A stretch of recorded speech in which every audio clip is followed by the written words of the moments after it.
एबे केन्दुझर कथा एमिति पांचटी गाँव कथा खणी अंचल किंतु सेठी वर्तमान सुधा विकास पहुंची पारनी रास्ता घाट कहले जंगल एवं पथुरिया रास्ता को बुझाउछि पानीय जल कथा न कहले भल अनेक अंचल रे एबे भी विद्युत संजोग मध्य होई पारिनी केन्दुझर एभली भाबरे पांचटी गाँव रही जहाँ किभली भाबरे पूर्व सरकार को द्वारा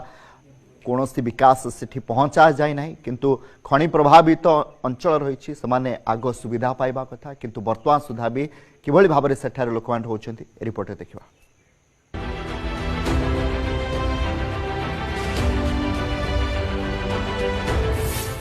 दिगहरा खनि प्रभावित अंचलर विकास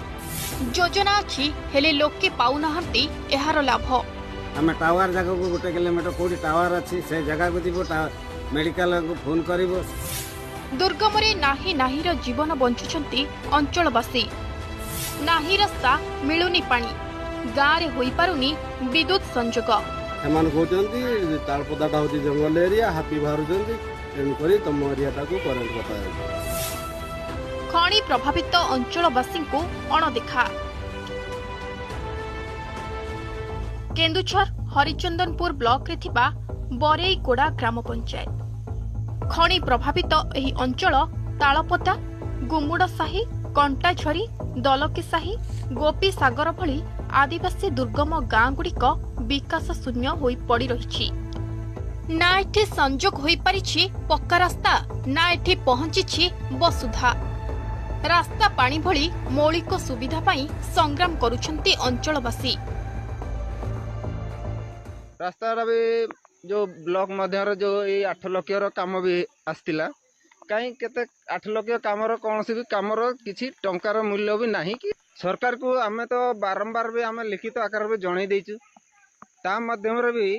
से आउ कौन सरकार तो लोक तो आसुना आमे जानबू केमती खाली यूएमसी लोक आसुचंती बुझी बुझे देकी जाउछन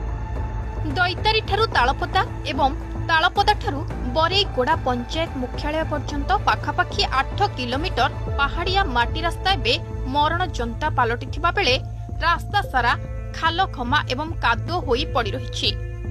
एही रास्ता उपरे 5टी गाँर पाखापाखि 2-2.5 हजार लोके निर्भर करती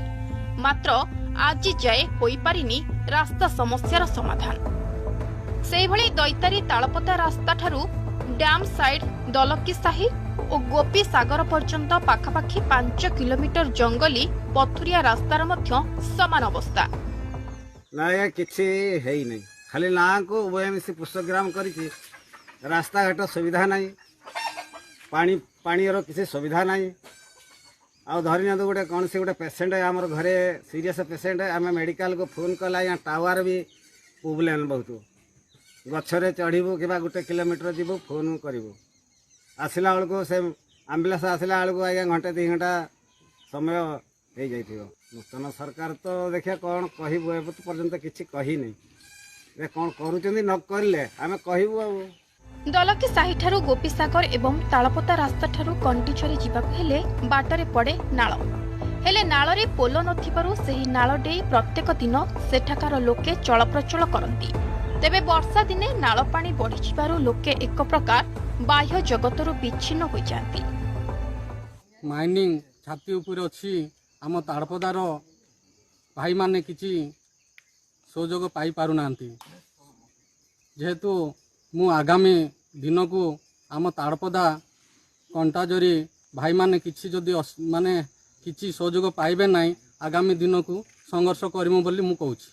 अंचल रे पानीय जल कथा न कहिबा भल तालपदा किंबा गुमुड़ साही रे पीवा पानी पाई अल्प किछि व्यवस्था थिले सुधा दलकीसाही गोपीसागर और कंटाझरी गाँ गुड़िकरे आज जाए पीवा पानी व्यवस्था होई नाही गाँ भाँ केउठी नलकूप खंडे थिले सुधा सेथिरु केउठी अचल तो केउथुरु लुहागुंड पानी बाहरुछि फलरे आज भी लोके पाख नाଳରେ चुआ करे पानी पीवा सह समस्त प्रकार व्यवहार करुछंती अनेक समय रे नाଳରେ गोलिया पानी आसुथिबा बेले दूषित पानी पी विभिन्न प्रकार रोगरे पड़ुथिबा अभियोग होइछि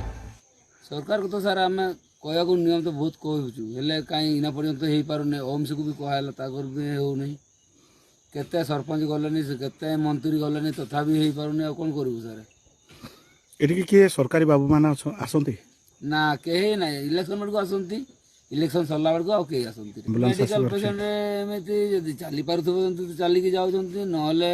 ଡ୍ୟାମ୍ ପର୍ଯ୍ୟନ୍ତ ଗାଡ଼ି ଆସିବ ତାପରେ ସେଇଠୁ ଆମେ ଯାହାହେଲେ ବି ନେଇକି ଯାଉଛୁ ବାଇକ୍ ଫାଇରେ ପେଲି ପୁଲାକି ଆଉ। ଏହି ଅଞ୍ଚଳର ଅନେକ ସ୍ଥାନରେ ଆଜି ପର୍ଯ୍ୟନ୍ତ ପହଞ୍ଚି ପାରିଲାନି ବିଜୁଳି ଆଲୁଅ।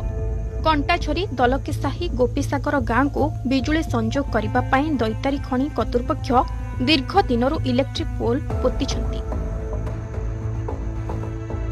ଫଳରେ ଅନ୍ଧାରରେ ଯୁଝୁଛନ୍ତି 3 ସାହିବାସୀ। ସେହିପରି ମୋବାଇଲ ନେଟୱାର୍କ ନଥିବାରୁ କୌଣସି ଜରୁରୀ ସେବାକୁ କଲ୍ କରିବାକୁ ଗଛ ଉପରେ ଚଢ଼ିବାକୁ ପଡୁଛି। ତାଳପଦା ଓଏମସି ମାଇନିସି ଅଣ୍ଡରରେ ଯାଉଛି ରେଭେନ୍ୟୁ ଭିଲେଜ ମାନେ ଯେକୌଣସି କାମ ଦରକାର ହେଲେ ଓଏମସି ଆମକୁ ପଚାରୁଛି ଦରକାର ଯଦି ନ ହେଉଛି ସେ ପଚାରୁ ନାହିଁ। ଯଦି ଆପଣଙ୍କୁ ମୁଁ ଅନୁରୋଧ କରିକି କହୁଛି ଯଦି ବି ଆପଣ ଏଇ ଚ୍ୟାନେଲ ମାଧ୍ୟମରେ ଦେଖୁଛନ୍ତି କେବେ ନା କେବେ ଦିନେ ଦୈତାରୀକୁ ଆସନ୍ତୁ ଏବଂ ତାଳପଦା ଗ୍ରାମକୁ ଆସନ୍ତୁ ଦେଖିବେ ଯେ କିଭଳି ଭାବରେ ଆମେ ତାଳପଦାବାସୀ ଅଛୁ। ସ୍ୱାଧୀନତାର ଦୀର୍ଘ ବର୍ଷ ପରେ ମଧ୍ୟ ଆଜି ବି ଦୁର୍ଗମବାସୀ ମୌଳିକ ସୁବିଧାରୁ ବଞ୍ଚିତ। ଏହି ଅଞ୍ଚଳରେ ସରକାରୀ ବାବୁମାନଙ୍କର ପାଦ ପଡ଼େ ନାହିଁ। ନିର୍ବାଚନ ସମୟରେ ନେତା ମନ୍ତ୍ରୀ ଏଠାକୁ ଆସନ୍ତି ମେଞ୍ଚା ମେଞ୍ଚା ମିଛ ପ୍ରତିଶ୍ରୁତି ଦେଇ ଚାଲିଯାଆନ୍ତି ହେଲେ ସମସ୍ୟାର ସମାଧାନ କେବେ ହୋଇନାହିଁ। ହରିଚନ୍ଦନପୁରରୁ ଉଦୟନାଥ ପାତ୍ରଙ୍କ ରିପୋର୍ଟ ଅର୍ଗସ୍ ନ୍ୟୁଜ୍। ଦୁର୍ଗମ ଓଡ଼ିଶାର ଆଗକୁ ଦେଖିବା ଗଞ୍ଜାମର କଥା କିନ୍ତୁ ସମୟ ହେଇଛି ବ୍ରେକ୍।